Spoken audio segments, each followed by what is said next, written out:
अस्सलाम वालेकुम नाज़रीन, मैं इस टाइम मौजूद हूँ अमीन पार्क के एरिया में, जो कि आप देख रहे हैं कि इधर घरों के हालात इनके बहुत ख़राब हैं। उनकी वजह से हम आए हुए हैं मौजूदा अमीन पार्क के इलाके में। तो जो आप देख रहे हैं कि ये आंटी हैं जो घरों के मामलातों में परेशानी का शिकार कर रही हैं। जी अस्सलाम वालेकुम। वालेकुम सलाम। माँ जी आपका नाम? हमीदा बीबी। माँ जी क्या मामला है आपके?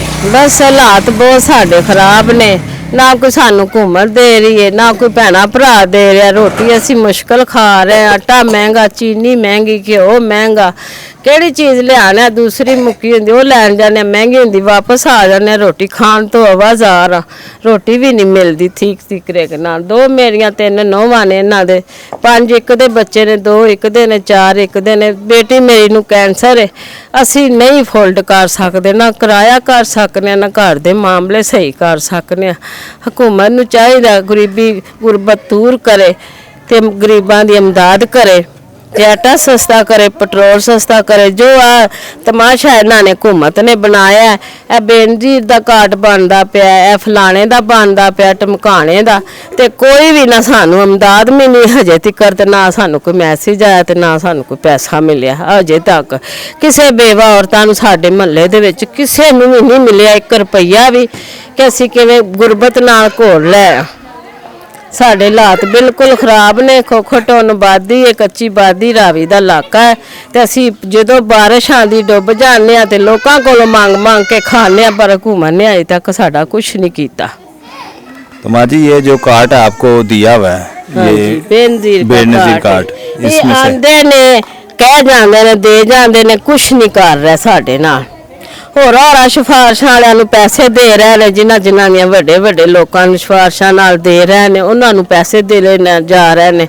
अद्धे अद्धे कैश विचों आप खा लैंदे ने, अद्धे उन्होंने दे देंगे। गरीबां वास्ते ना कुछ ना किया ना मिले अजे तक। भावें महल्लियां च वाड़ के तफसीश कर लो, पुछ लो, जो मर्जी कर लो, किसी नूं अजे तक कुछ नहीं मिलिया। रोज़िਆਂ नूं भी नहीं देंदे ने कोई इमदाद।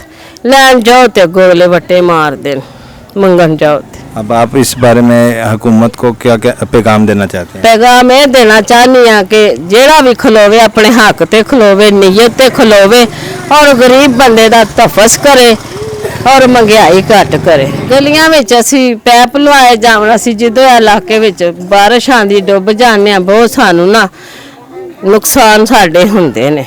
बच्चों दी बाहां टुट जांदियां, किसी दी लत्त टुट जांदी, गटरां विच नहीं है, इत्थे गटर नहीं है, पानी च डुब डुब के ते बहुत नुकसान होंदे ने साडे। मकान का रेंट क्या है? रेंट किराए ते असी रहने आ इत्थे। मैनू 50 साल हो गए रहिंदी नूं। मेरा माँ बाप भी इधर ही मार गया, सब कुछ इधर ही हो गया। मैं भी इत्थे ही ब्याही सी, मैं बेवा हो गई हाँ, ते किराया साडे कोल अफोर्ड नहीं हुंदा। बंदा मेरा है नहीं, अटैक होया सी, मर गया सी।